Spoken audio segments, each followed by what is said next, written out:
¿sí? Y le vas a decir lo siguiente: te invito a comer. Te invito a comer la palabra de Dios en esta hora. Ay, los tacaños ya se me revolvieron. No, hombre, por favor. Bueno, tenemos un día muy especial, así es que quiero comenzar. Hemos vivido una semana de muchas noticias que a nivel internacional están pues revolviendo mucho el panorama y generando en algunos alguna incertidumbre, alguna expectativa como incierta, ¿verdad? Se oyen rumores de guerra, se oye que Rusia puede levantarse contra lo que han hecho algunos países en Siria, y la verdad que no es poco lo que está ocurriendo, porque simple y llanamente se está cumpliendo lo que la palabra de Dios ya nos ha anunciado hace miles de años. Por ejemplo, hay profecías en la palabra de Dios que hablan de que Siria entera será destruida y Damasco, no quedará nada de Damasco. Entonces, no sabemos ciertamente si eso va a ocurrir ahora, en las próximas semanas o meses. Siria lleva una guerra civil muy fuerte ya varios años y es un país muy destruido, pero estamos viendo con nuestros ojos el cumplimiento de muchos aspectos que Dios declaró en su palabra que se iban a cumplir, acercándose el tiempo del fin de todas las cosas. El tiempo del fin de todas las cosas, cuando tú leas eso en la Biblia, quiere decir que se va a acabar una etapa donde estamos viviendo ahora. Es la etapa de la Iglesia, es la etapa del Espíritu Santo, tratando de convencer a personas para que entiendan que va a haber un juicio y que se arrepientan de sus pecados. Esa etapa se va a acabar cuando el Señor Jesucristo regrese a la tierra y se lleve a su iglesia al cielo y seamos arrebatados. Y en ese momento empezará ya el desenlace, el fin del fin, ¿sí? Los 7 años de tribulación, etcétera, etcétera. No es el tema de hoy, pero sí quiero que como hijos de Dios nosotros tengamos claro que los tiempos de Dios se van a cumplir y lo que Dios ha profetizado se va a cumplir. No hay nada que Dios haya dicho que Él no vaya a hacer. Igual que hemos cantado hace un rato esa canción tan hermosa que dice que no hay barrera que Dios no haya derribado por buscarme, no hay montaña que Dios no haya bajado por encontrarme. Pues Dios hará todo lo que tenga que hacer, que está ya declarado en su palabra desde tiempo antiguo. Una de las señales que nos indica que estamos cerca del tiempo final es, por ejemplo, el resurgimiento de Israel como una nación. Israel llevaba casi 2000 años desaparecida, extinta literalmente, y después de la Segunda Guerra Mundial vimos todos con asombro cómo la nación de Israel vuelve a resurgir, y no solo a resurgir, sino a ser pionera en muchas cosas. Es una nación estable, es una nación sólida, es una nación consolidada. Bueno, eso estaba profetizado que iba a ocurrir y es una señal de los últimos tiempos. Claro, cuando hablamos de los últimos tiempos, nuestra forma de contar el tiempo es muy diferente a la de Dios. Nosotros contamos minutos, segundos, días, horas, semanas, meses, pero Dios no cuenta exactamente así. Dios tiene una condición para que llegue el tiempo el tiempo del final, y es que todos hayan oído el Evangelio. Esa es una de las cosas que Dios no va a pasar por alto. Que todos los habitantes de la tierra hayan tenido oportunidad de escuchar el Evangelio. Seguramente queda algo de trabajo por hacer en ese sentido, pero en cualquier caso nosotros no podemos angustiarnos por lo que vamos a vivir o a certificar a través de las noticias. Aunque las cosas se pongan feas, aunque las cosas se pongan difíciles, Dios ama a la iglesia es la esposa de Jesús, y la iglesia no va a sufrir la tribulación, que va a ser un periodo como nunca antes se ha vivido en la historia de la humanidad.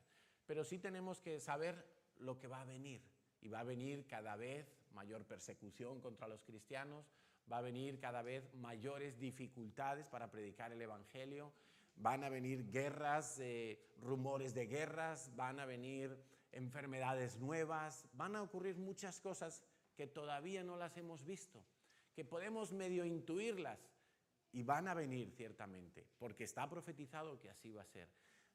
El mensaje para nosotros es que nos fijemos más bien en el final de la Biblia, en cómo terminan las cosas para los creyentes, para los hijos de Dios. De esa manera nosotros podremos enfrentar el futuro con una esperanza cierta de que nosotros vamos a estar en la presencia del Señor. Entonces, no nos inquietemos más de la cuenta, sino simplemente vamos a corroborar que lo que está ocurriendo ya está declarado en la palabra de Dios. Y a nosotros nos espera un futuro glorioso. ¿Lo crees? Nos espera un futuro en la presencia del Señor. Seremos librados de todo tipo de tribulaciones. Solo quiero recordarte eso y que lo creas. Bueno, la semana pasada estuvimos viendo el primer tema de una serie que hemos llamado La presencia de Dios, y hoy vamos a continuar con ese tema. Ahora, sí he notado algo curioso, curioso, pero para mí no es extraño, es repetitivo, y es que muchos, después del congreso que tuvimos en el Redil, donde tuvimos pues un banquete espiritual, ¿verdad? Y disfrutamos y alabamos a Dios y escuchamos temas y predicaciones y fuimos ministrados y liberados y sanados y confrontados con muchas cosas. Pero veo con asombro que muchos, después de un evento de estas características, pues tienen como un bajón y pasan de la montaña al valle. Y entonces hay como una especie de depresión post-redil, post-congreso, ¿sí? Y parece como que hoy en el redil no me costaba madrugar y yo me levantaba, iba al devocional y con las legañas y todo, pero yo alababa a Dios. Pero llegamos a Barcelona y es como que uno se desinfla, ¿no? Bueno, esto me hace recordar algo, y es que este tipo de eventos es lo que muchas veces buscan los cristianos. Vivir de evento en evento, como si necesitáramos un balón de oxígeno cada X tiempo para poder seguir sobreviviendo en la vida cristiana. Pero eso es un error. Más bien, estos eventos, que son buenos siempre y cuando sirvan para que en esos eventos nosotros tomemos las decisiones que nos van a obligar intencionalmente a mejorar nuestra vida espiritual. Es decir, está muy bien asistir a un congreso, está muy bien escuchar todas las predicaciones, disfrutarlo, tomar notas y apuntes, está fenomenal, pero no servirá de nada si tú vuelves a Barcelona y no haces nada con eso que recibiste y esperas que haya otro congreso, quizá en verano, quizá en el Redil, quizá el domingo cuando vengo a la iglesia. No, se trata de que tú tomes las decisiones de aquello que has oído en la palabra de Dios, aquello con lo que has sido confrontado. Yo he estado preguntando y sondeando a muchas personas, ¿qué te habló Dios en el Redil? Y unos me decían, a mí Dios me habló en el tema de las ofrendas, a mí me habló en el tema del orgullo, a mí me habló en el tema de dominar la lengua. Muy bien, sea lo que Dios te hablara, lo que tienes que hacer es ahora vivir en esa verdad que Dios te ha revelado en ese tiempo. Para eso sirven los congresos. No es para impulsarnos como la montaña rusa, ¿verdad? Que suben los carritos ahí con una cadena, para que cuando lleguen arriba se tiran en picado. No, esa no es la vida del cristiano. El cristiano es subido por el Espíritu de Dios, pero arriba tiene que mantener el vuelo del águila y tener la visión de altura, la visión celestial para todos los asuntos. Entonces, recupera, el reto es recupera esas anotaciones, esos apuntes o incluso las predicaciones que ya están disponibles ahí en internet y pon en práctica lo que Dios te habló en ese congreso. Lo que tienes que dejar, déjalo. Lo que tienes que emprender, empréndelo. Lo que tienes que soltar, suéltalo. Lo que tienes que agarrar, agárralo. Pero hazlo. No esperes a otro congreso, no esperes a otro evento. El cristiano no puede vivir de evento en evento, el cristiano tiene que vivir de procesos. Empiezo un proceso para entregar un área de mi vida al Señor y cuando estoy viviendo en ese proceso veo el resultado, pero yo tengo que hacer, yo tengo que tomar la iniciativa. ¿De acuerdo? Juan 8, 31 y 32 dice, Jesús les dijo a los que creyeron en Él, ustedes son verdaderamente mis discípulos si se mantienen fieles a mis enseñanzas. Y conocerán la verdad, y la verdad los hará libres. Conocerán la verdad, y la verdad los hará libres. Pero la verdad no te hace libre automáticamente, que es lo que algunos piensan, que por escuchar una predicación o un tema o ir a un congreso ya son automáticamente libres. No funciona así. La verdad te va a hacer libre de la mentira que venías creyendo. A lo mejor tú venías creyendo, yo doy mucho, y Dios te habló en el congreso y te dijo, tus ofrendas son escasas. Entonces tú has conocido la verdad y ahora la verdad te va a permitir ser libre si tú cambias tu nivel de generosidad. A lo mejor tú venías pensando que querías tirar la toalla, que no podías, que la vida cristiana no era para ti, y quizá Dios te habló en el redil, que perseveres, que le ames a Él con todo tu corazón, y esa verdad te hizo libre de la mentira que estabas creyendo. Pero ahora tienes que vivir de acuerdo a la verdad que Dios te ha mostrado. Entonces, de esa manera es que tú experimentas la libertad. Hay tantos cristianos, es asombroso, hay tantos cristianos que teniendo aquí la verdad, todavía no son libres, porque no la tienen aquí dentro, porque no la han creído. O simplemente la tienen aquí, en el conocimiento, y se saben los versículos, son capaces de recitarlos, incluso son capaces de predicar a otros los versículos de la Biblia, pero como no están aquí dentro, ellos no son verdaderamente libres.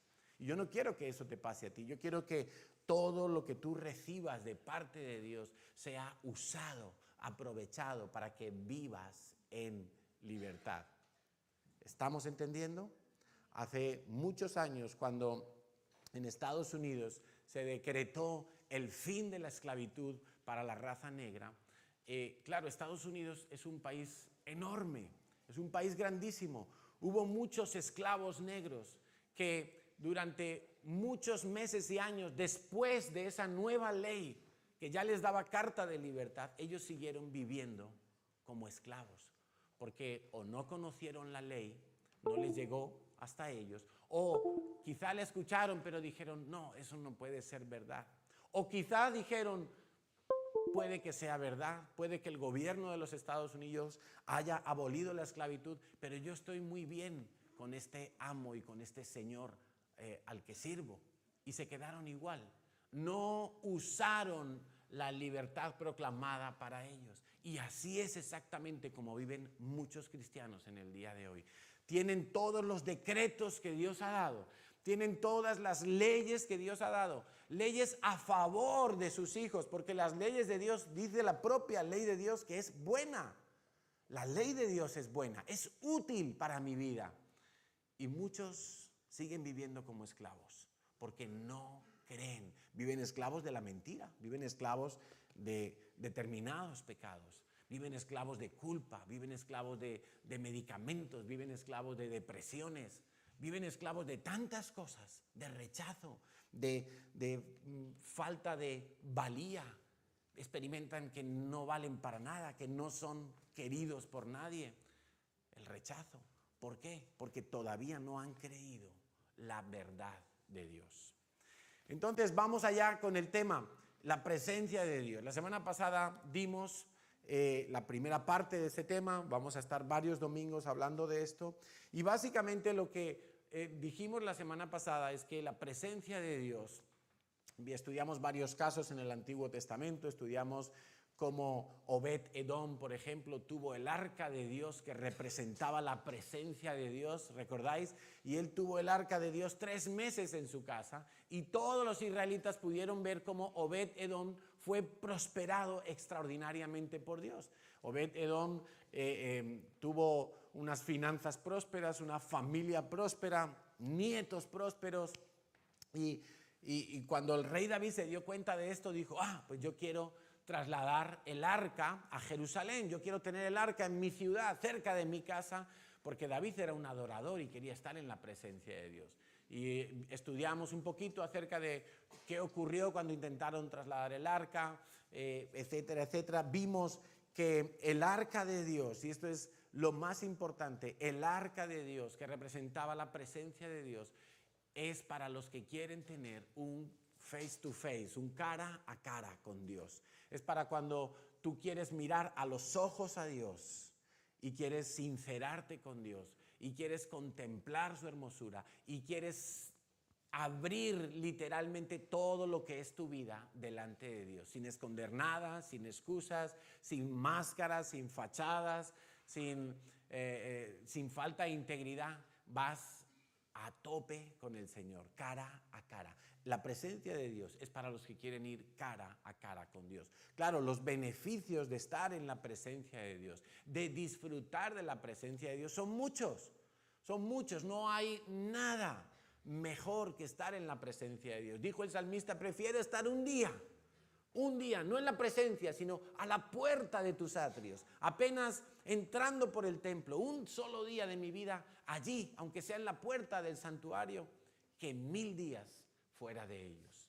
1000 días viajando o aventurando o de compras o 1000 días de cualquier otro placer de este mundo. Así decía el salmista. ¿Pero por qué decía eso el salmista? Porque él había conocido la presencia de Dios. Quizá algunos aquí no anhelan la presencia de Dios porque no saben lo que se están perdiendo. No saben lo rico que es estar en la presencia de Dios. El salmista decía, quiero contemplar a Dios en la hermosura de su santidad. Yo me quedaba esta semana pensando en eso. Digo, Señor, ¿cómo es eso? ¿Cómo es la hermosura de tu santidad? O sea, la santidad de Dios es hermosa, es más bella que el paisaje más espectacular de este planeta. La hermosura de la santidad de Dios, piensa en eso por un momento, la hermosura de la santidad de Dios. ¡Wow! Yo quiero eso, yo quiero estar envuelto en la presencia de Dios. Yo quiero que la presencia de Dios vaya conmigo. Yo quiero que donde yo esté, Dios esté conmigo y que no sea la presencia de Dios solo un ratito, quizá el domingo cuando estoy alabando y adorando a Dios y experimento su presencia por ahí, siento algo, no sé muy bien qué es y es la presencia de Dios, pero no quiero que se quede solo en eso, no quiero que se quede de domingo en domingo o de devocional en devocional. Yo quiero la presencia de Dios conmigo y no podemos tener algo más valioso, más enriquecedor, más completo en nuestra vida que la presencia de Dios. Por eso el rey David quería tener el arca allí en su casa. Recuerda que en aquella época no estaba el Espíritu Santo disponible para todos los creyentes en todo momento. Entonces, lo más parecido a la presencia de Dios era el arca de la alianza, el arca del pacto. Y él dijo, yo la llevaré a Jerusalén, allí la pondré en una carpa nueva que le voy a construir y yo vendré aquí a encontrarme con Dios. Y el rey David pasaba horas adorando a Dios en su presencia.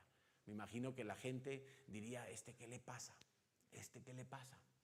Cuando murió su bebé recién nacido, él estaba ayunando, pidiéndole a Dios la sanidad de su bebé.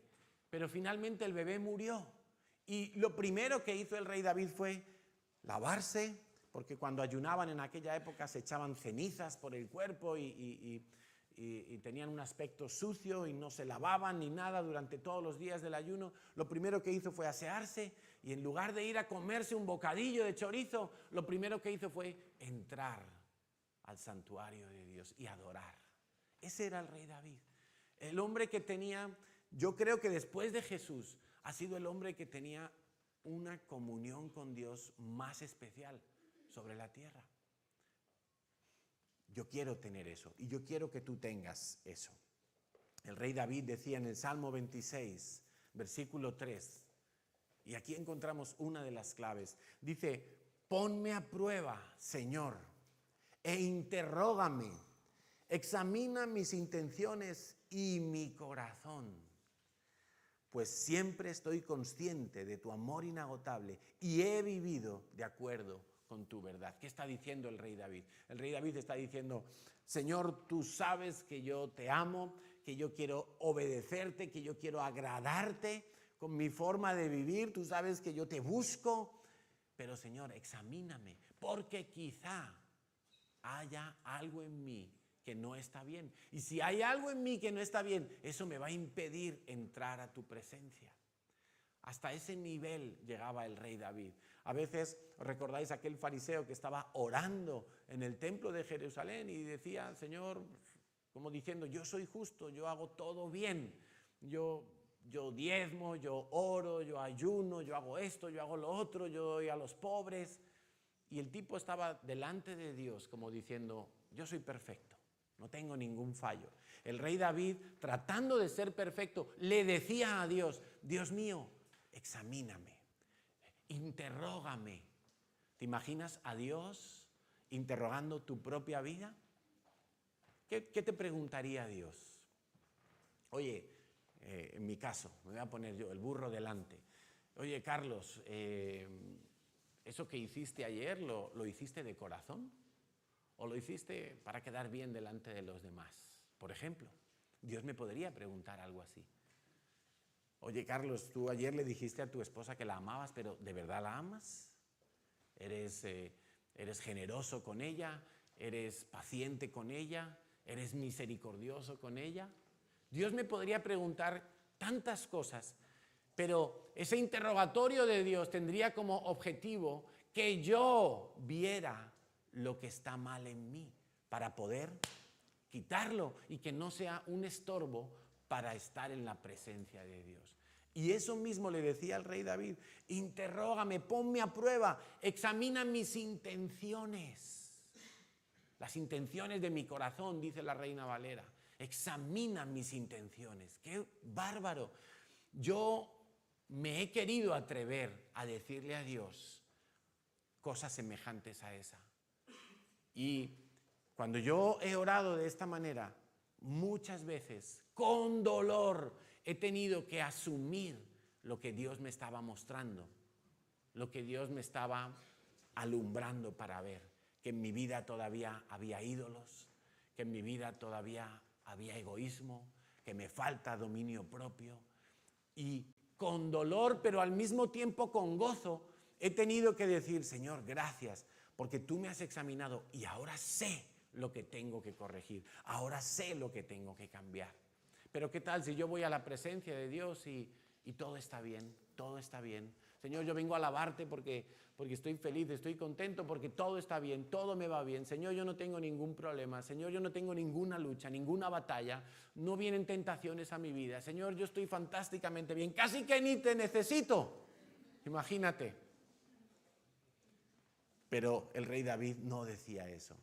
El hombre que ideó traer el arca al patio de su casa, ese hombre le decía, Señor, examina mi corazón, pruébame, dime si mis intenciones son honestas, son limpias, son santas, porque Dios ve el corazón. Entonces, este mismo rey David, que la primera vez que intenta trasladar el arca a Jerusalén, vimos que se cometieron muchos errores. Un hombre murió en el traslado porque de una manera inapropiada intentó sujetar el arca del pacto con sus manos. Y ese hombre murió allí fulminantemente. Entonces, cuando pasan unos meses y Dios se da cuenta de que el arca que había quedado David se da cuenta de que el arca que había quedado en casa de Obed-Edom, fruto de ese accidente terrible, y ve David que Obed-Edom había sido prosperado. Entonces dice, no, pues vamos a traer el arca a Jerusalén. Y entonces nos vamos a Primera de Crónicas, capítulo 15. Y quiero que leas conmigo, porque aquí vamos a empezar a descubrir cómo tener la presencia de Dios en nuestras vidas. Y es un estudio basado en lo que hizo el rey David. ¿Para qué inventar algo que ya está inventado, verdad?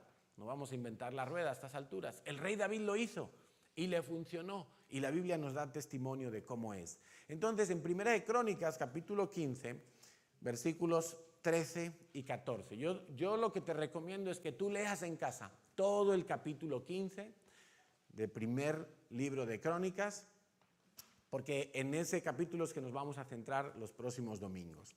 Pero quiero empezar en el versículo 13 y 14, donde ya David ha tomado la decisión de retomar la idea de traer el arca a Jerusalén. Está dispuesto a ir a casa de Obed-Edom y trasladar el arca a Jerusalén. Pero dice, como no fueron ustedes, los levitas, los que llevaban el arca la primera vez, el enojo del Señor Dios se encendió contra nosotros. No habíamos consultado a Dios acerca de cómo trasladarla de manera apropiada. Versículo 14. Así que los sacerdotes y los levitas se purificaron para poder trasladar el arca del Señor Dios de Israel a Jerusalén. Ahora yo quiero que tú entiendas una cosa. ¿Quiénes son los que tenían que trasladar el arca? Los levitas. Los levitas y los sacerdotes eran los encargados de los oficios relacionados con el templo o en su momento con el tabernáculo en el desierto. ¿Sí? Ellos eran los que tenían que hacer esos oficios. Dios los había designado a ellos. ¿Eso qué quiere decir? Que aunque David era el que más ganas tenía de tener la presencia de Dios, él no podía coger el arca y echarla en sus hombros o en su carro y llevarla a Jerusalén. Siempre hay una manera de hacer las cosas, pero lo más importante es que tú y yo somos sacerdotes. Por eso la presencia de Dios no es para cualquiera. La presencia de Dios es para los sacerdotes. Y si tú vas a la Biblia en Apocalipsis 5:10 o en Primera de Pedro 2:9, te doy dos referencias donde se nos dice que tú y yo somos sacerdotes de Dios. Hemos sido hechos sacerdotes. En Cristo Jesús, cada uno de nosotros ha sido habilitado para entrar en la presencia de Dios. Una de las cosas que tenía que hacer el sumo sacerdote era entrar donde estaba el arca del pacto allí en el templo, cuando ya años después se construyó el templo, y estaba el arca en el lugar santísimo, en el lugar más privado y más íntimo. Solamente allí podía entrar el sumo sacerdote. Y una de las cosas que tenía que hacer era echar sangre allí una vez al año sobre la tapa que cubría el arca, que se llama propiciatorio. Bueno, la Biblia dice que ahora tú y yo somos sacerdotes y tenemos libertad para entrar al arca, a la presencia de Dios. O sea, la presencia de Dios no es solo para algunos cristianos, no es solo para los pastores, no es solo para los líderes de alabanza, no es solo para los antiguos en la fe, no es solo para misioneros o los que tienen llamado. La presencia de Dios es para todos los hijos de Dios, porque todos los hijos de Dios son o somos sacerdotes. Quizá no llevamos una plaquita aquí arriba, pero somos sacerdotes delante de Dios, tanto tú como yo. Todo aquel que ha nacido de nuevo en Cristo Jesús.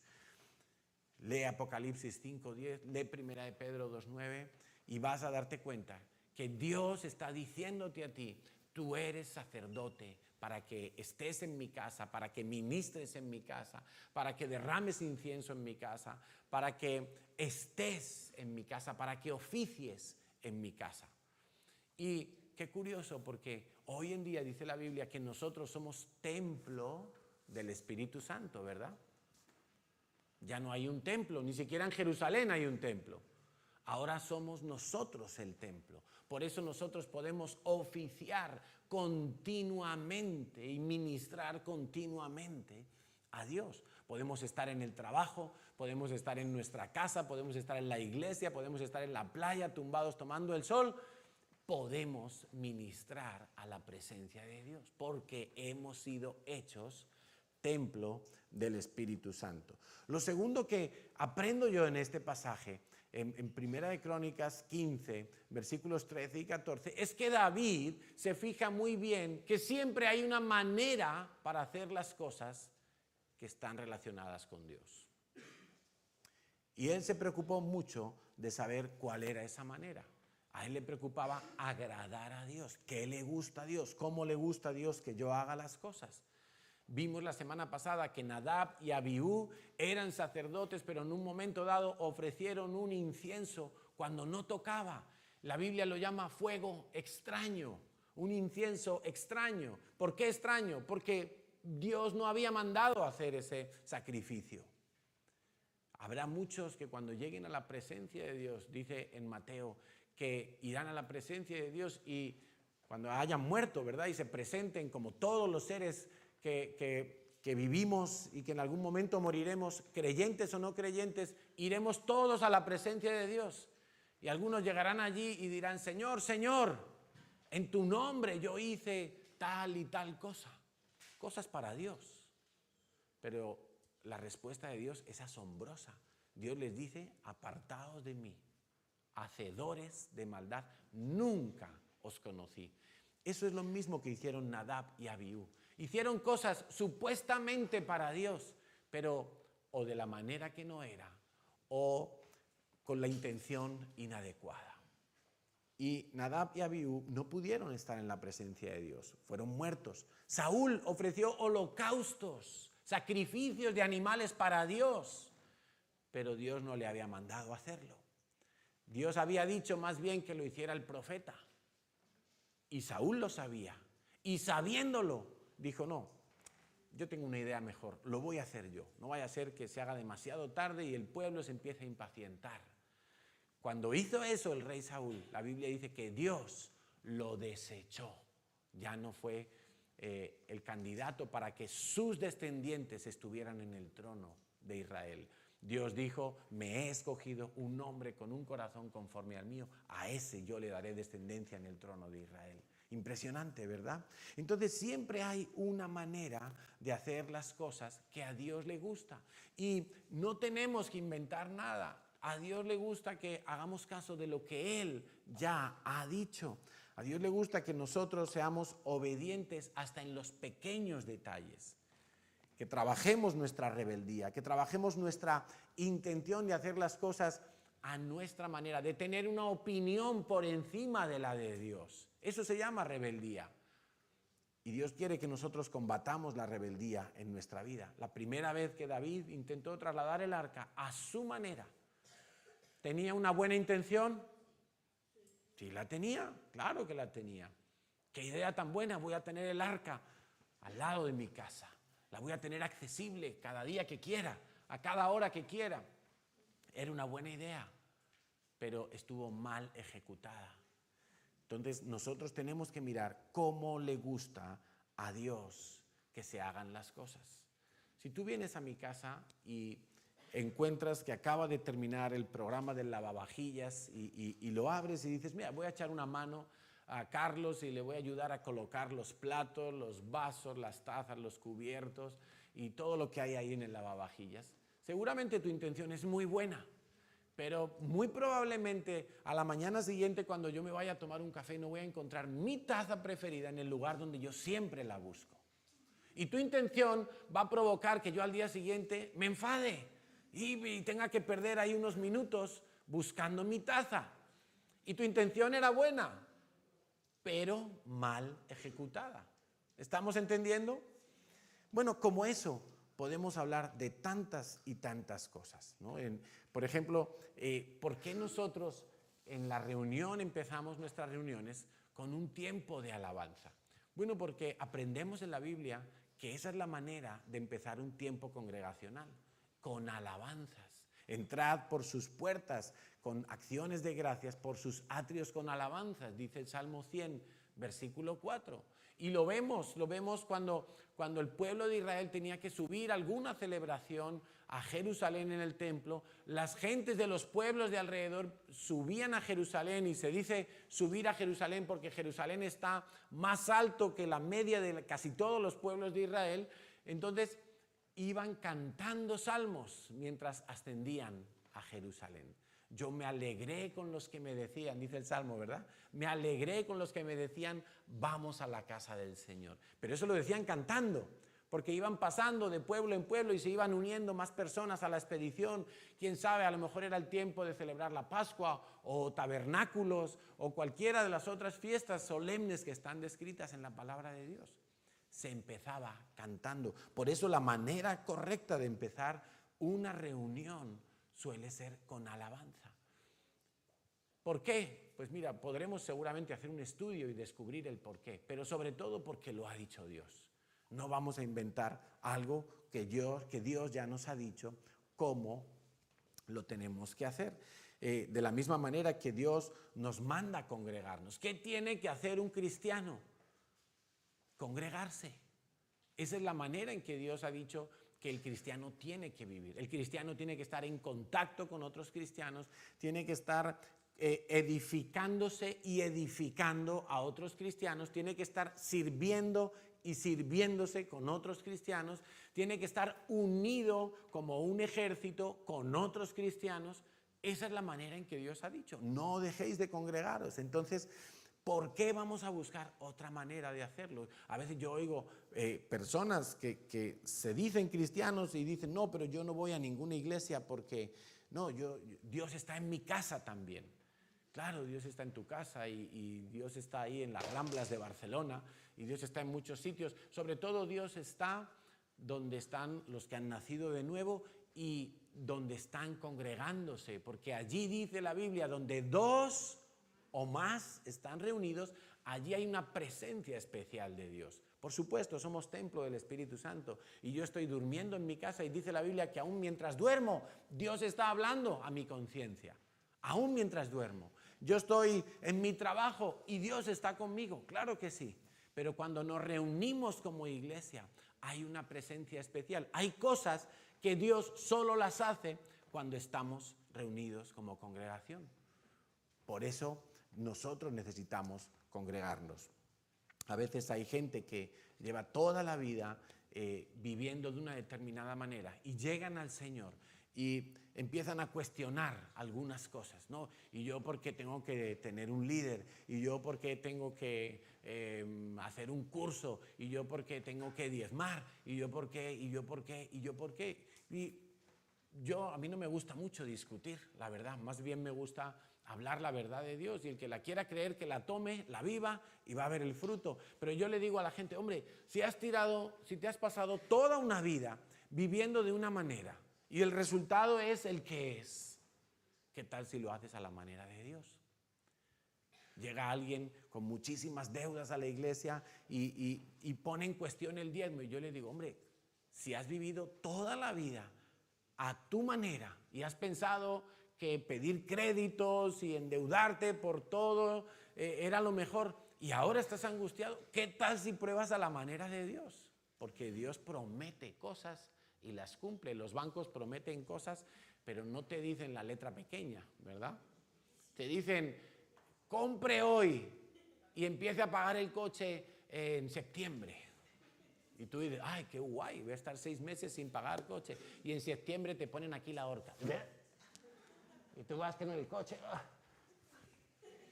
Claro, nos dicen una parte, la que queremos oír, la parte bonita. Así es la publicidad. Pero Dios no hace publicidad de su palabra, como diciéndote, Dios no te dice, oye, ¿sabes qué? Tú rinde tu vida porque yo te voy a hacer multimillonario. No, algunos predican eso. En algunas iglesias se predica haciendo publicidad, marketing de la palabra de Dios. Y ocultan algunas verdades que Dios ha dicho en su palabra. Porque Dios ha dicho en su palabra, por ejemplo, en el mundo tendréis aflicción. Vais a ser perseguidos. Teneros por bienaventurados cuando os persigan. Ah, no, pero en algunas iglesias eso no se predica. Se predica solo que Dios nos va a prosperar. Que Dios nos va a hacer a todos empresarios, ricos y multimillonarios. Y la gente lo cree, pero no les están predicando la otra parte de la palabra de Dios. La palabra de Dios que dice que tenemos que renunciar a muchas cosas, que no amemos las cosas que están en el mundo. La palabra de Dios no necesita ninguna campaña publicitaria, porque las campañas publicitarias, entendiendo por campaña publicitaria lo que vemos en la televisión, solo nos dicen lo que queremos oír. No nos dicen toda la verdad. No nos dicen, te ponen ahí un yogur no sé qué, 0%, para cuidar tu línea. Claro, pero si yo me como el yogur y me como 3 tortillas de patata, o sea, la gente cree que los productos dietéticos es como que si yo me como un bocadillo de butifarra, pero luego me como un pan integral, entonces se compensa, ¿no? No funciona así.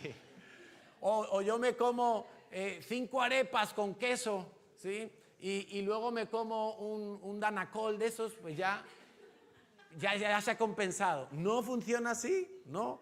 Tú vas a tener que comer sano, pero vas a tener que dejar la comida basura, vas a tener que hacer un poquito de ejercicio, vas a tener que hacer más cosas. Entonces, solo nos dicen la parte que queremos oír. La palabra de Dios no necesita publicidad. La palabra de Dios necesita que la expongamos entera, que la creamos entera y que vivamos por ella entera. Amén. Entonces, ¿qué dice Dios sobre cómo yo voy a mi presencia? Igual que David estuvo mirando antes de emprender el traslado del arca, ¿qué dice Dios? Yo encuentro varias cosas. Hoy vamos a ver 4 puntos acerca de este primer punto, de cómo es la manera de Dios, ¿sí? El primero de ellos está en Santiago 4:8. Y dice así: acérquense a Dios. ¿Qué dice? Acérquense a Dios. Es que yo pensé que Dios tenía que venir a mi vida.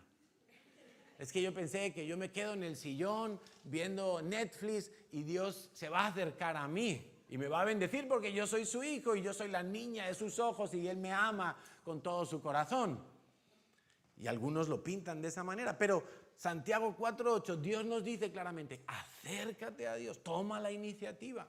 Y entonces Dios se acercará a ustedes. Dice: lávense las manos, pecadores, purifiquen su corazón, porque su lealtad está dividida entre Dios y el mundo. Quiero que analices bien cada una de estas palabras. Lo primero que Dios nos dice es que nos acerquemos a Él, que no seamos pasivos, que nos esforcemos por acercarnos a Dios. Yo sé que muchos domingos nos van a surgir ofertas tentadoras para tener un domingo espléndido. Quizá nos inviten a dar un paseo y conocer un pueblo. Quizá un día en lugar de venir al devocional me apetece más dormir una horita en mi cama, calentito con la manta. Quizá en lugar de venir a una vigilia y un viernes de lluvia, a lo mejor prefiero quedarme la serie que dan en la televisión esa noche. Yo sé que esas cosas pasan. ¿Sabes por qué lo sé? Porque a mí también me pasa. Porque yo soy como tú. Y a veces me toca obligarme y esforzarme. Y no me puedo rendir a lo que mi carne desea. Entonces, yo me tengo que acercar a Dios. Claro, yo quiero que Dios me hable, yo quiero la presencia de Dios. Dios dice: acércate, acércate, no seas pasivo, no te quedes en la barrera. Si te quedas en la barrera, ves los toros desde la barrera, pero no sales al ruedo. O sea, Dios te está diciendo: acércate a mí. No esperes que va a venir alguien y te va a llevar hasta la presencia de Dios. Tú ya sabes lo que tienes que hacer. Y si no lo haces es porque no quieres. O quizá porque tu lealtad está dividida, como dice aquí, entre Dios y el mundo. Es decir, mi corazón está entre Dios y el mundo. David le dijo a su hijo Salomón, David es impresionante porque David finalmente trasladó el arca a Jerusalén y el arca estaba en una carpa, en una tienda de campaña, ¿sí? Pero David tuvo la idea de hacer un templo para Dios. Y fue cuando Dios le dijo: David, me gusta tu idea, pero tú no vas a construir el templo porque tú has sido un hombre de guerra, has derramado mucha sangre. El templo me lo va a construir tu hijo, y tu hijo yo le voy a perpetuar en el trono de Israel a él y a sus descendientes. Claro, y David, sabiendo eso, David empieza a preparar, pero es impresionante. David hizo los planos del templo. David hizo el diseño de todos los utensilios. Mira, aquí tenemos la bandejita para el pastor. Pues allí había tazas, había incensarios, había candelabros, había una cantidad de cosas. Todo lo diseñó David en planos, como un arquitecto. La Biblia dice que Dios se lo reveló todo. Estuvo años trabajando en eso. Diseñó los turnos de los oficiantes del templo para que todo el año estuviera cubierto el servicio en el templo, día y noche, de lunes a domingo, festivos, fiestas de guardar y laborables, todos los días. David no solo eso, sino que hizo acopio de todos los materiales para que Salomón, cuando emprendiera la obra, tuviera todo listo: madera, oro, bronce, plata, todo tipo. Reclutó todo tipo de oficiales y expertos en los diferentes oficios para que cuando Salomón emprendiera la obra solamente tuviera que dar órdenes, ya no tenía que pensar en nada. Hasta ese punto llegaba la pasión de David. Y David le dijo a su hijo Salomón, a ver dónde lo tengo aquí, en Proverbios, no, en Primera de Crónicas 28:9, David le dijo a su hijo Salomón: si tú buscas a Dios, le hallarás. Ese fue el consejo que le dio David a su hijo Salomón. Le dijo: manos a la obra, si tú buscas a Dios, le hallarás. Pero muchas veces nosotros nos quedamos lamentándonos, viene un problema, viene una circunstancia difícil, y en vez de buscar a Dios, nos quedamos lamentándonos. En vez de buscar a Dios y venir a la iglesia y clamar en la vigilia y venir al devocional o hacer el devocional en tu casa, resulta que es cuando menos oro, cuando menos busco la presencia de Dios, cuando menos me refugio en la presencia de Dios. Te voy a decir una cosa: hay veces que va a llegar tal grado de confusión a tu vida, aturdido por noticias, rumores o hechos que van a suceder alrededor tuyo, que tú vas a necesitar apagar el teléfono, cerrar el correo electrónico, cerrar todo y esconderte en la presencia de Dios para no volverte loco. Hay veces que somos sometidos a un bombardeo tan fuerte que nuestra mente empieza a enloquecer, nuestra mente empieza a dudar de todo, nuestra mente empieza a sospechar de todo, nuestra mente empieza a ver fantasmas donde no los hay. Y en ese momento yo tengo que ir y refugiarme en el Señor, no oír a nadie, ningún consejo, nada, sino: Señor, a ti vengo a buscar para que tú traigas paz a mi corazón. Y hay momentos en nuestra vida en que tenemos que hacer eso. Recuerdo un pastor que me contó una vez que era un copastor en una iglesia, y su iglesia se empezó a dividir. Se levantó una buena parte de la congregación a criticar y querían salirse de la iglesia y hacer otra congregación. Qué tristeza, pero esto pasa todavía mucho en el cuerpo de Cristo. Y ese copastor estaba tan aturdido porque unos venían con chismes, otros venían con noticias, otros venían diciendo lo que había que hacer, otros venían diciendo: no hagamos, sí hagamos. Y él contaba que llegó a tal punto que no sabía literalmente lo que hacer, que decidió encerrarse en su casa varios días sin contestar llamadas, ni ver mensajes, sin atender a nadie, porque se estaba dando cuenta que el diablo le estaba enloqueciendo de tantas cosas que escuchaba. A veces nos toca eso, pero no es para deprimirme, no es para bajar la persiana y no querer ver a nadie. No, es para buscar la presencia del Señor. Y David le dijo a Salomón: si tú le buscas, le vas a hallar. Si tú le buscas, le vas a hallar. Entonces, busca al Señor. Yo te quiero retar a que tú hagas tu devocional los 7 días de esta semana. Te quiero retar a eso. Un reto muy simple. Igual que estos 7 días vas a desayunar, comer y cenar, yo te quiero retar a que todos los días de esta semana tú hagas tu devocional.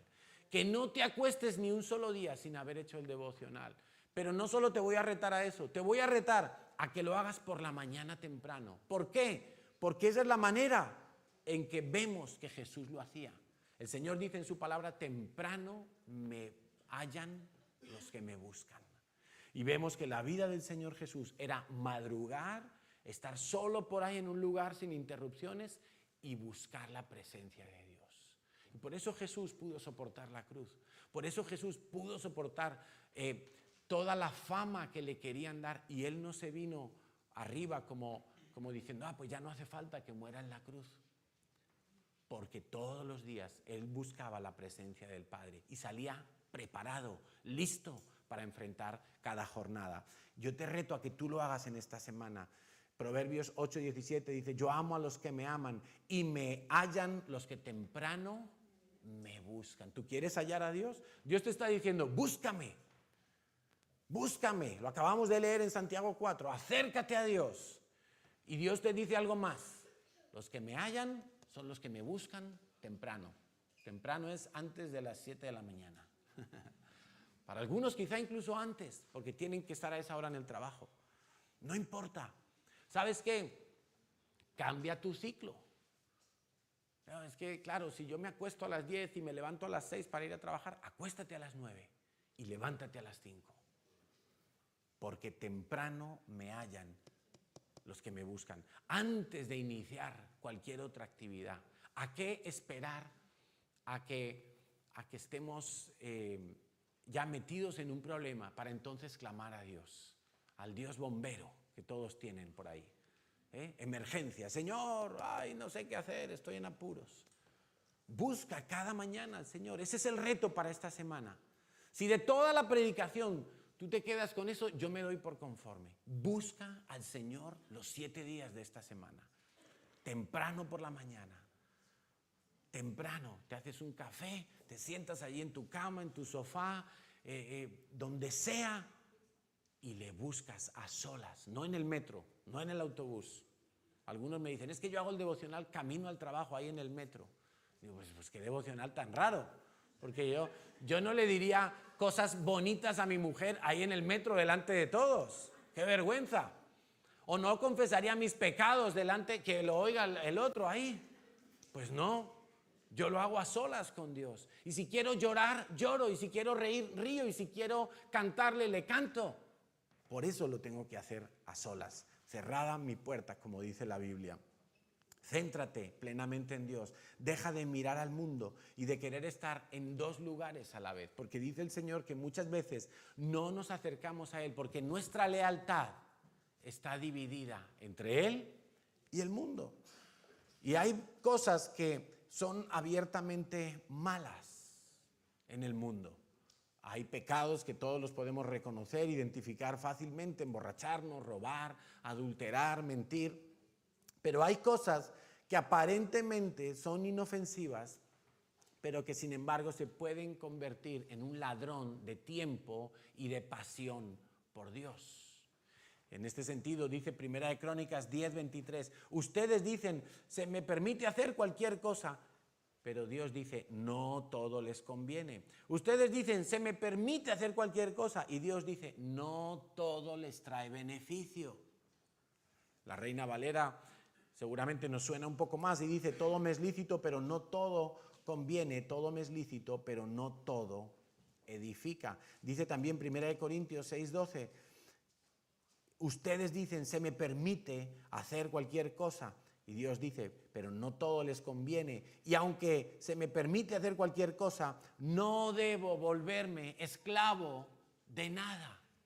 No tengo que retroceder y volver a hacerme esclavo de viejas cosas. Entonces, un ejemplo, alguien me pregunta, pastor, ¿y yo me puedo ir a tomar una cerveza con mis colegas de la universidad o del trabajo? Y yo digo, pues sí, tomarse una cerveza no es pecado.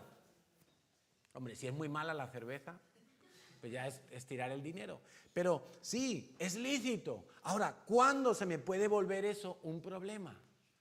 Cuando yo, fruto de repetir esa acción, yo empiezo a experimentar que pierdo pasión por Dios.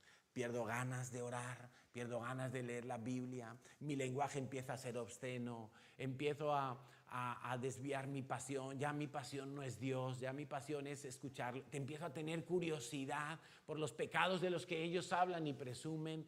Y entonces en ese momento yo tengo que ser listo, sabio, y decir, esto me es lícito, pero esto no me está ayudando. Esto, en vez de edificarme, me está oprimiendo, me está aplastando, me está robando pasión por Dios.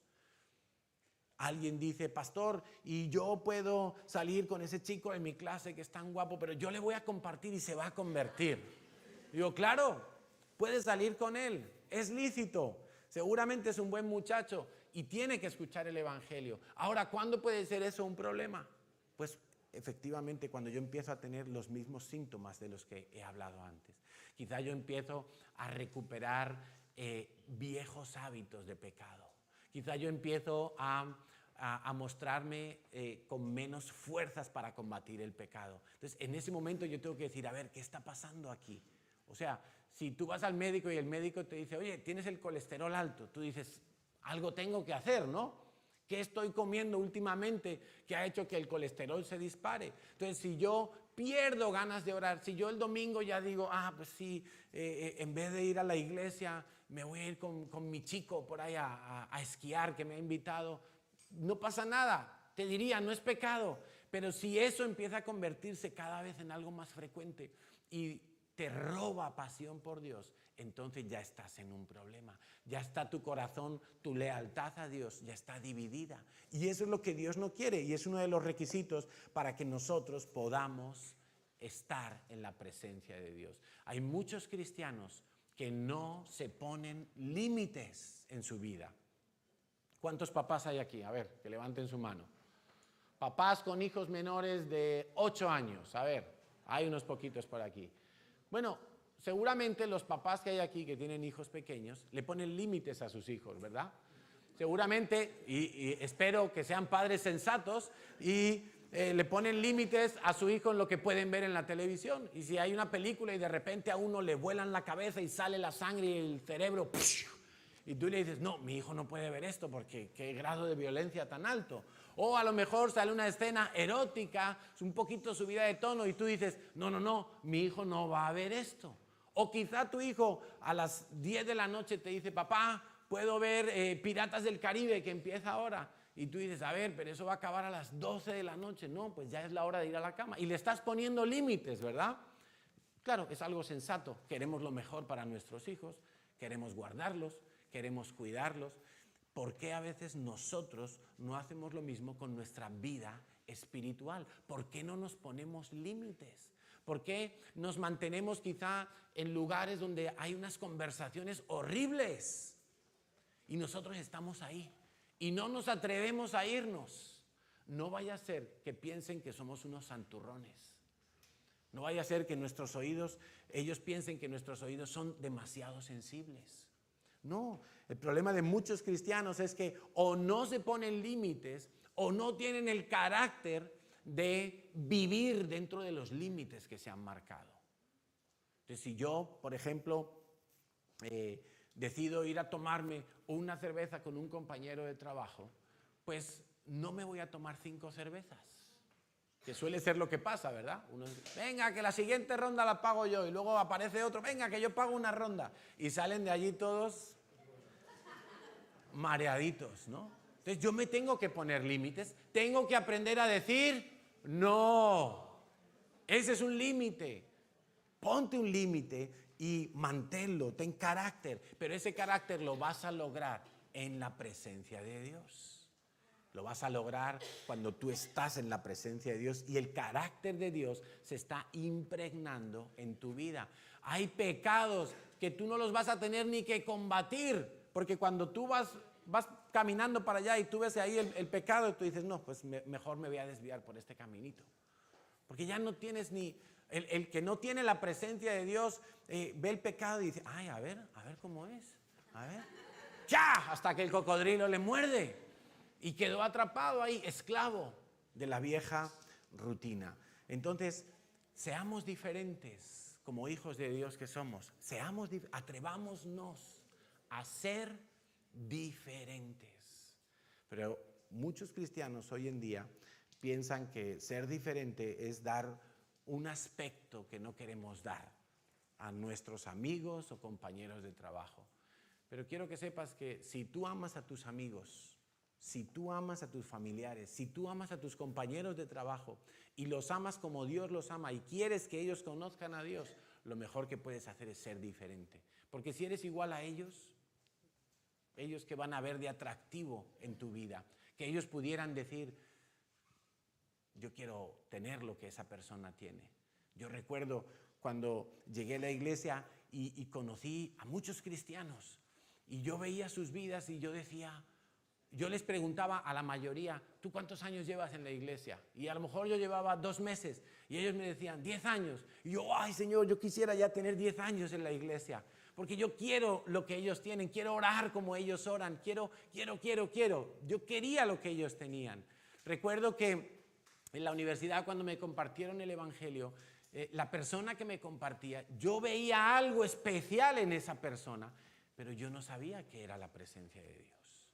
Yo pensé que era una persona alegre, extrovertida y que hoy qué guay hablar con esa persona, porque hay personas como que tú dices, wow, qué bien hablar, siempre que hablo con esa persona salgo como con ganas de más, ¿no? Pues era la presencia de Dios. Y habrá personas que te ven a ti y si tú tienes la presencia de Dios te van a decir, tú tienes algo especial. No sé si os ha pasado alguna vez que alguien os haya dicho, tú tienes algo especial.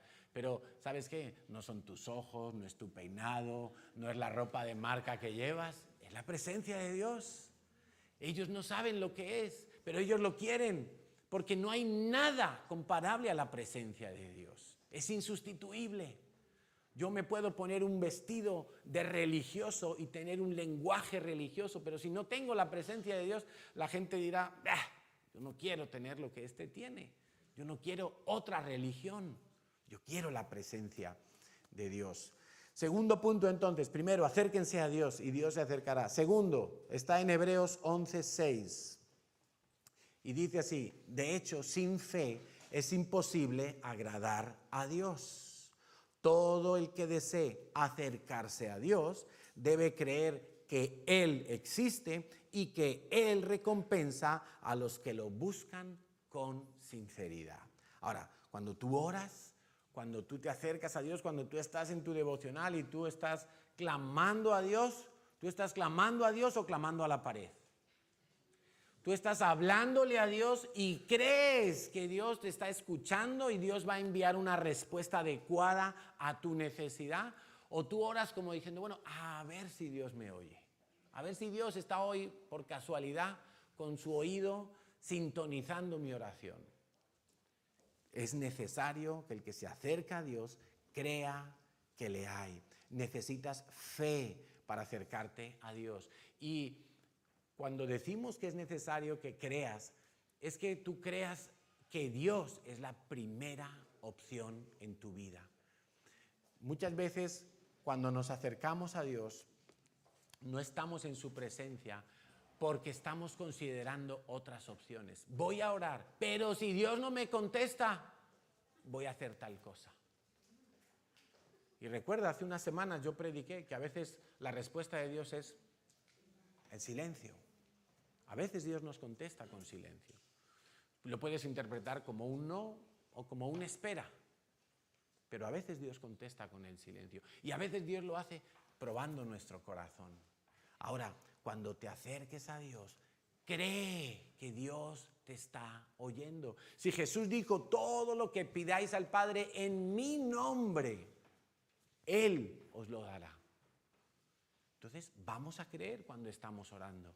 Vamos a creer si estamos clamando a Dios por un trabajo, si estamos clamando a Dios por una sanidad, si estamos clamando a Dios por lo que sea, vamos a creer que Dios está escuchándome y que aún escuchándome Dios puede hacerme entender que mis peticiones no son las que Él haría por mí y que Dios me va a cambiar incluso la petición para que yo pida conforme a su voluntad. Pero tengamos fe para creerlo. Si tengo una duda, si hay algo en mi vida que no sé qué hacer, que no sé cómo se hace, pregúntale a Dios. ¿Qué dice su palabra? ¿Cómo lo hago? Señor, yo me he equivocado en el pasado, yo he tenido, en el caso de un hombre, yo he tenido novias y lo he hecho fatal con ellas, Señor, pero ahora yo quiero hacerlo bien. Señor, ¿cómo se hace eso de tener una novia? Entonces uno va a la palabra de Dios. Y Dios le dice, como Jacob, espera 14 años, ¿no? No, y Dios te va a decir cómo hacerlo.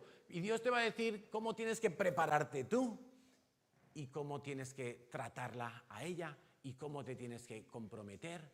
Y cómo tienes que cuidarla. Y cómo tienes que emprender un hogar, etcétera, etcétera, etcétera. Señor, es que yo toda la vida he manejado el dinero y no me ha ido bien. No he podido ahorrar, no tengo patrimonio, no he comprado una casa. Señor, pero por mis manos ha pasado mucho dinero. Entonces, yo te invito. ¿Cómo dice Dios que lo haga? ¿Tengo una duda? No sé cómo pedir, cómo hacer. Voy a pedir creyendo que Dios me escucha y que Dios me va a dar la respuesta exacta y precisa que necesito en este momento. Si los músicos vienen, vamos a entrar en la fase final. Tercer punto, Hebreos 12:14. Esfuércense por vivir en paz con todos y procuren llevar una vida santa, porque los que no son santos no verán al Señor. La Reina Valera dice, sin santidad nadie verá al Señor.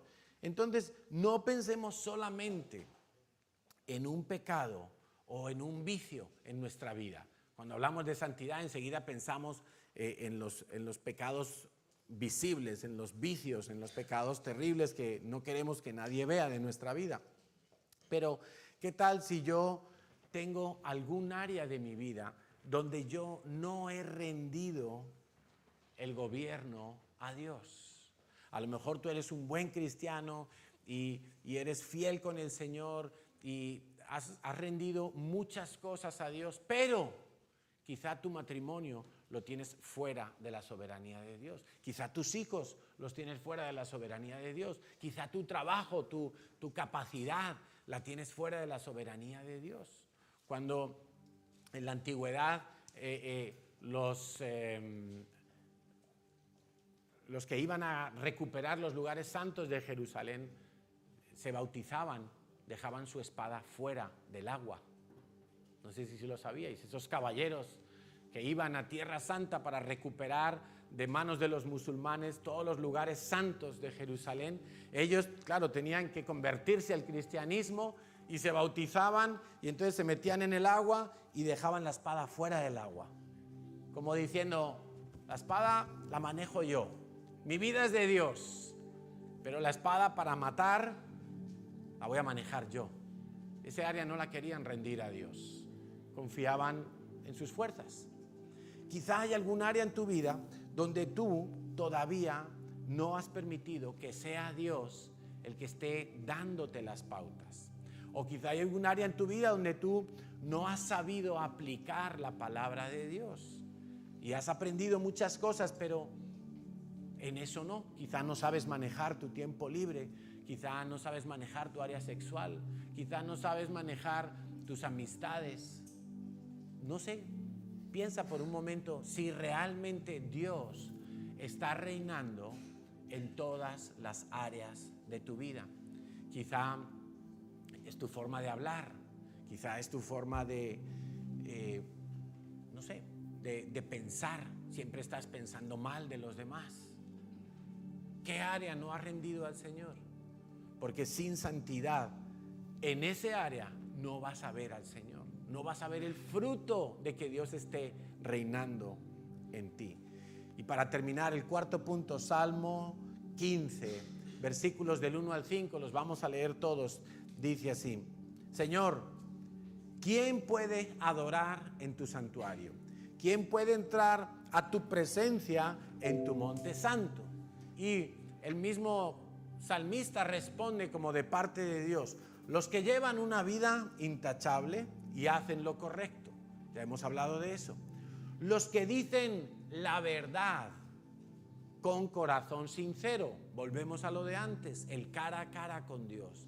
Yo quiero estar en la presencia de Dios, pero no es para sentir algo especial, que cautive mi corazón y que me envuelva.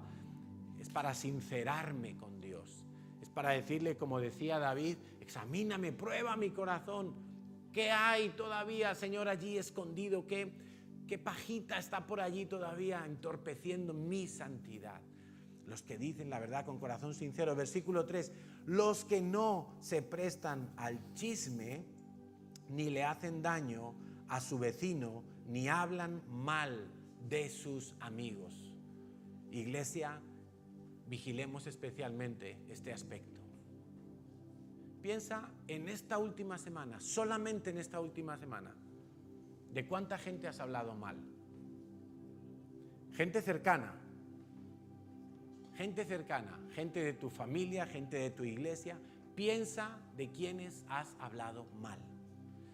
Dice la Biblia que los que quieren estar en la presencia de Dios no se pueden prestar al chisme, ni hacerle daño al vecino, ni hablar mal de los amigos. A veces nosotros mismos nos cerramos la puerta del santuario de Dios cuando empezamos a chismear de otros. Es que aquel, es que el otro, es que el de más allá, pues mira a fulano, qué orgulloso es, pues mira a Mengano, que maltrata a su mujer, pues mira aquel, y estamos dañando a nuestro vecino. El chisme es uno de los pecados más extendidos en la iglesia, en la familia y en la sociedad. Por eso triunfan los programas de chisme y tienen audiencias impresionantes, porque a la gente le encanta chismear, le encanta hablar mal de otros. Entonces sale la famosa en la tele, pues mírala qué guarra y que no sé qué y que no sé cuántos, y la reina mira qué carácter y que no sé cuántos, y estamos ahí. Imagínate cuando nosotros hacemos eso entre nosotros y empezamos a hablar mal entre nosotros.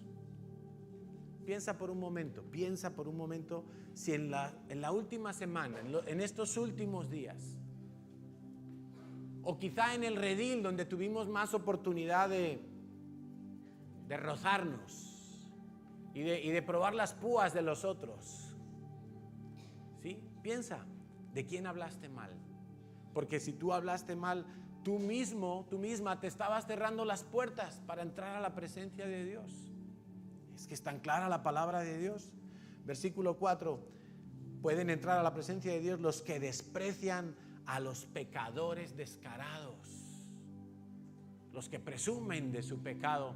Yo no me voy a juntar con ellos, no me voy a mezclar con ellos, no voy a hacer que sean mis amigos.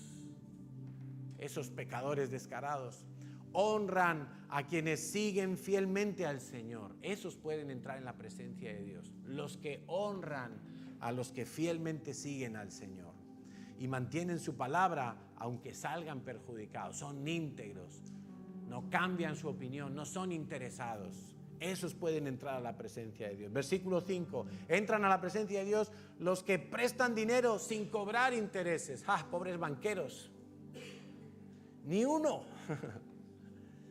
Pero, ¿y nosotros? Nosotros somos, a lo mejor tú dices, no, pues yo he prestado 200 euros a mi amigo o a mi primo y yo no le cobro intereses. No, a lo mejor no le cobras un porcentaje, pero estás esperando que él te va a dar algo a cambio. Es que yo le he prestado porque luego le voy a pedir que me pinte la casa, como es pintor. Pues esos son intereses. Esos son intereses.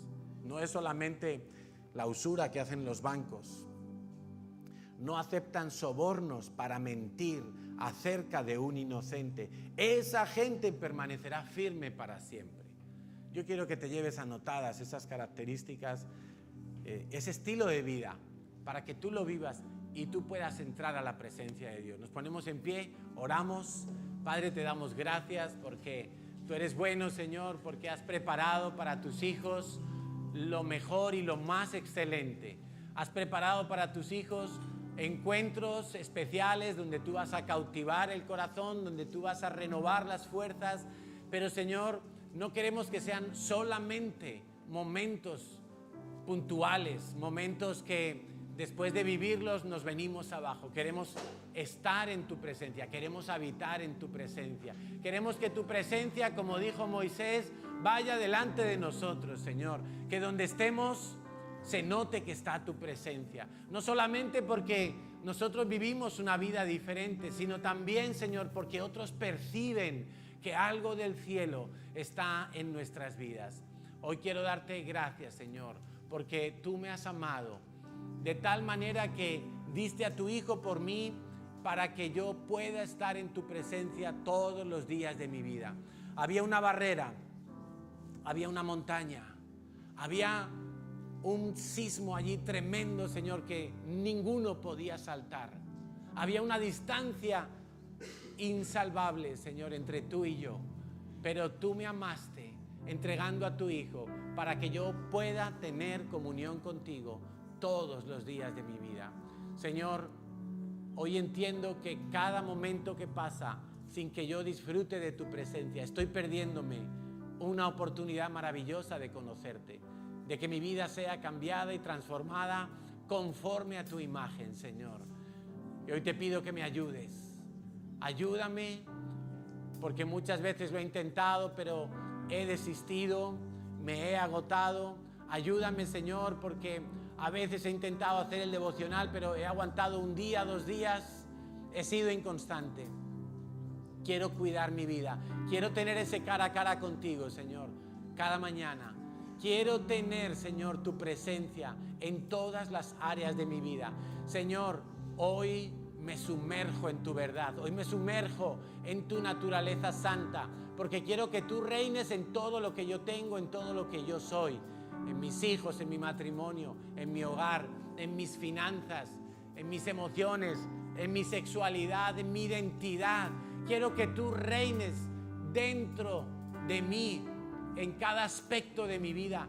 Por eso, Señor, me atrevo a decirte, como dijo David, examíname, mira mi corazón, Señor, interrógame, hazme preguntas, papá, porque yo quiero saber cómo estoy, porque yo quiero saber cómo tú me ves, Señor, porque lo que más anhelo y lo que más deseo es estar en comunión contigo. Quiero adorarte, Señor, quiero exaltarte, quiero glorificarte. Anhelo, deseo, me muero por estar contigo, te busco, hoy ruego permanecer toda mi vida. Anhelo, deseo, me muero por estar contigo, te busco y hoy ruego permanecer toda mi vida aquí. Señor, y que cuando esté en tu presencia, nada me saque de ese lugar precioso. Nada, Señor, ninguna distracción, ninguna preocupación, ningún gigante, Señor, ningún problema que esté pendiente de resolverse, Señor. Yo quiero aprender a estar, a vivir, a habitar, a adorar, a deleitarme en tu presencia, Señor. Quiero aprender a esperar en ti. Quiero aprender a gozarme contigo, Señor. Gracias. Gracias por preparar un lugar para que yo esté contigo, Señor. Quiero adorarte todos los días de mi vida.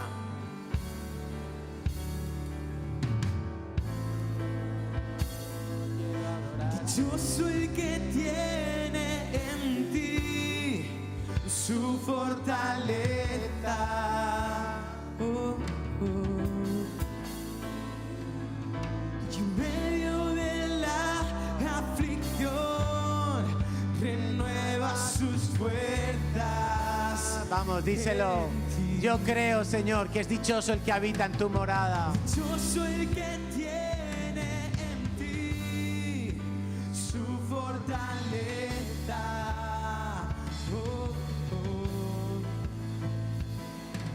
En medio de la aflicción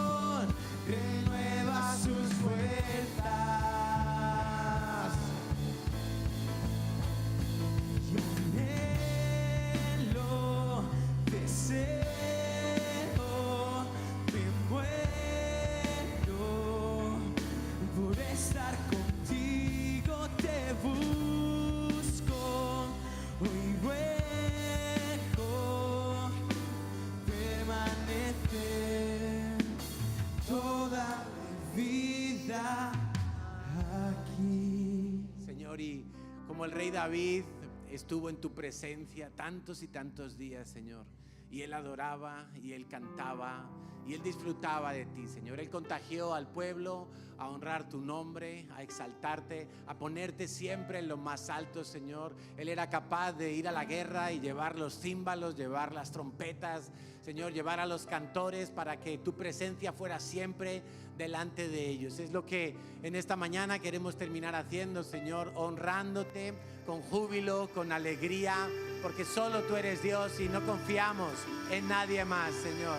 Exaltado seas, alabado seas, coronado seas, con gloria, con alabanza, con júbilo y con toda exaltación. No hay nadie como tú. Solo tú mereces la gloria, solo tú mereces la alabanza. Levanta tus labios, levanta tu boca, levanta tus manos, exalta al Rey de Reyes.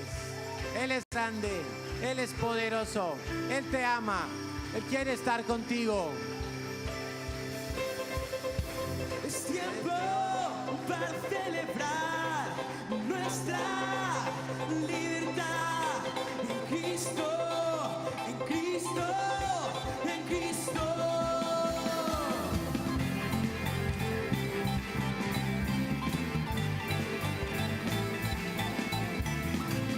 Nada podrá separarnos de su amor.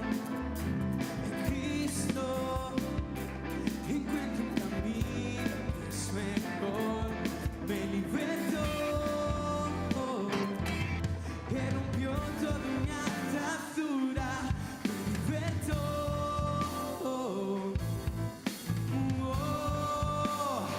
Mi Dios es grande, mi Dios es grande, Él es digno del honor. Mi Dios es grande, digno de la adoración. Cuando le alabas, también necesitas creer que Dios está ahí, que Él recibe la alabanza, que es para su gloria y para su honra. Por eso alábale con todo tu corazón, con todas tus fuerzas. No, le sirvo al pecado y al temor. En Cristo encuentro un camino que es mejor, me libertó, que rompió toda mi atadura, me libertó.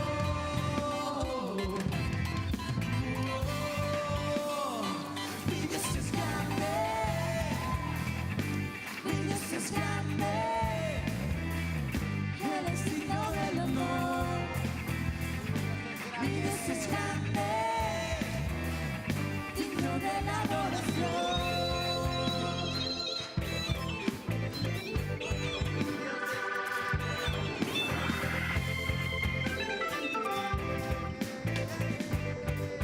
Porque tú me has hecho libre, tú me has hecho libre, libre para siempre, libre en ti, Señor.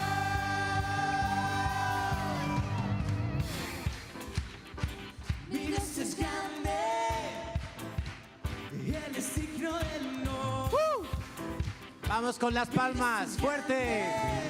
Mi Dios es grande La adoración, y yo le puedo alabar. Tengo libertad. Él es digno del honor. Mi Dios es grande, digno de la adoración.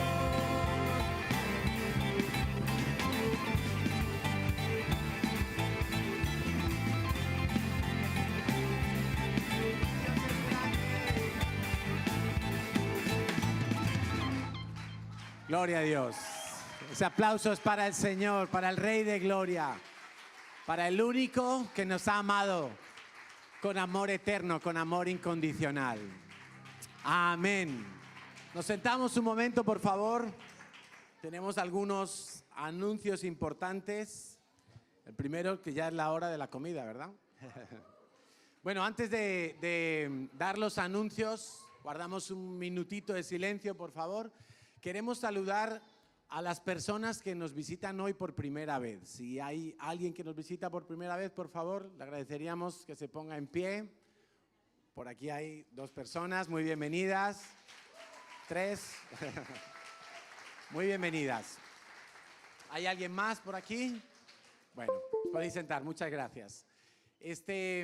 Bueno, tenemos un día muy especial porque la Biblia dice que el domingo es el día del Señor, no es solamente la reunión del Señor. Entonces, como sabéis, la gran mayoría tenemos costumbre de quedarnos a comer, pero hoy con un doble motivo, no solamente para compartir entre nosotros, sino que hoy tenemos el sancocho solidario. El sancocho es una comida de origen colombiano, gracias a la comunidad colombiana que tenemos por aquí.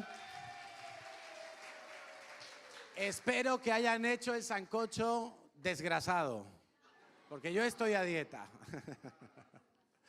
Bueno,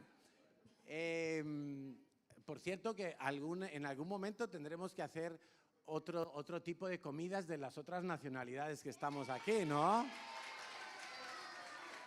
Hay de Perú, hay de Ecuador, de República Dominicana, de Honduras, de El Salvador, ¿de dónde más? A ver, de Venezuela, de España, claro.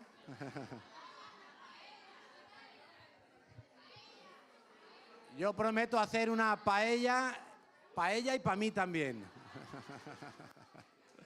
Bueno, de Ghana. A ver, ¿dónde está Kate? La comida de Ghana. Bueno, ¿cuál es el motivo de esta comida? Que hoy el menú vale 7 euros. Para los niños vale un poquito menos, creo, y tienen otra comida, macarrones con carne, que es lo que les encanta a ellos. Entonces, los beneficios de la comida de hoy van destinados a apoyar la brigada de salud que vamos a hacer en Marruecos dentro de 3 semanas, que nos iremos para allá, un grupo de 17 personas. Este año hemos tenido que reducir el grupo. Ha habido problemas administrativos con las autoridades marroquíes, entonces hemos tenido que reducir el grupo para hacerlo más acorde a lo que ellos nos permiten. Pero vamos 17 personas, de las cuales una buena parte son médicos, son odontólogos, auxiliares de enfermería. Unos cuantos vamos sin conocimientos de ese tipo, pero vamos de apoyo en la labor logística y vamos a estar una semana en el sur de Marruecos atendiendo una gran cantidad de población muy pobre, pero especialmente y sobre todo este año casi exclusivamente va a ser una población de discapacitados, personas que tienen discapacidades físicas, mentales o ambas. Entonces vamos a estar muy centrados en ellos durante toda esa semana. Entonces, todo el dinero que se recaude hoy, más el del anterior menú que se hizo el otro mes pasado, más algunos donativos que ha habido, pues lo vamos a llevar para invertirlo allí en medicinas, en ortopedias, en lo que se necesite, ¿de acuerdo? O sea, que sepas que cada cucharada de ese sancocho que te comas hoy tiene un propósito muy bueno, que es ayudar al pobre. La Biblia dice que cuando tú le das al pobre, le estás prestando a Dios. ¿Has oído bien eso? Si tú le das al pobre, es como prestarle a Dios. Y Dios no es moroso. Dios paga y Dios devuelve todo. O sea que si tú quieres, además de los 7 euros que vale el menú, dar un donativo extraordinario, siéntete libre y que sepas que va a ser muy bien usado. Después del sancocho vamos a tener algunas actividades. Ya hacia la hora del postre vamos a tener, bueno, lo voy a decir, vamos a tener un bingo. Entonces, vamos a tener un bingo donde vamos a dar como premio 2 libros cristianos que tenemos aquí muy buenos. Luego lo anunciaremos todo bien. También habrá premio para la línea, ¿vale? Entonces, pero después del bingo tenemos una sorpresa especial. Para reírnos un poquito, tenemos una sorpresa especial. Algunos hoy van a descubrir talentos ocultos en cuanto al mundo de la medicina. ¿Estamos pidiendo a algún voluntario que se deje amputar un brazo hoy? ¿No? Aquí. Bueno, eso será después. Más anuncios. Tenemos el sábado que viene, tenemos Descubriendo la Verdad. Es el evento mensual que hacemos para traer familiares y amigos a los que queremos compartir el Evangelio y a lo mejor no sabemos muy bien cómo hacerlo o les hemos compartido una vez, 2 veces, 50 veces y todavía no han recibido a Cristo. Tráelo aquí el sábado que viene, que una vez más se le va a predicar la palabra de Dios. Por cierto, Natalia está en Madrid haciendo un curso de evangelismo, lo hizo viernes y sábado, hoy se quedó en la Congregación de Madrid, también fue Luis a hacer ese curso, o sea que vendrán súper preparados. El último anuncio es que el domingo que viene empieza el curso de evangelismo, precisamente. Es un curso que no es solamente para los que tienen ganas de evangelizar, no. El curso de evangelismo, en verdad estamos llamados todos los que estamos aquí, necesitamos hacer ese curso. Porque te hago una pregunta, ¿cuántas veces te has encontrado que querías compartir a alguien y no sabes qué decirle? Algunas, ¿verdad? A veces decimos, ay, es que, ¿y si me pregunta que por qué hay guerras en el mundo, que por qué mueren niños de hambre? ¿Y yo qué le respondo? Y muchas veces no sabemos. Y si me preguntan que por qué no adoramos a la Virgen María, ¿y qué le digo? Pues hay tantas cosas que nosotros podemos aprender en ese curso de evangelismo que necesitamos hacerlo. Ahora bien, ese curso de evangelismo no lo puede hacer todo el mundo. Aquí dice los requisitos, están tan pequeños que casi ni yo los leo. Dice, requisitos, haber realizado el curso de los 12 pasos de la sanidad total. O sea que si no hiciste ese curso, no puedes hacer el de evangelismo. Lo harás cuando hayas hecho ese curso, que por cierto pues ya está terminando y haremos uno nuevo después del verano, del curso de los 12 pasos de la sanidad. Y el segundo requisito es estar en célula. O sea, pertenecer a una célula de la iglesia, a un grupo de estos pequeños que se reúnen entre semana, como le llamamos célula. Entonces, esos son los 2 únicos requisitos. Pero si tú los cumples, casi que te diría que estás obligado a hacer este curso. Es un curso que te va a ir súper bien, vas a perder miedo a evangelizar, vas a tomar ganas de evangelizar, te vas a lanzar a evangelizar y te vas a sorprender de cómo Dios te usa. Amén. Pues nos vemos en el sancocho.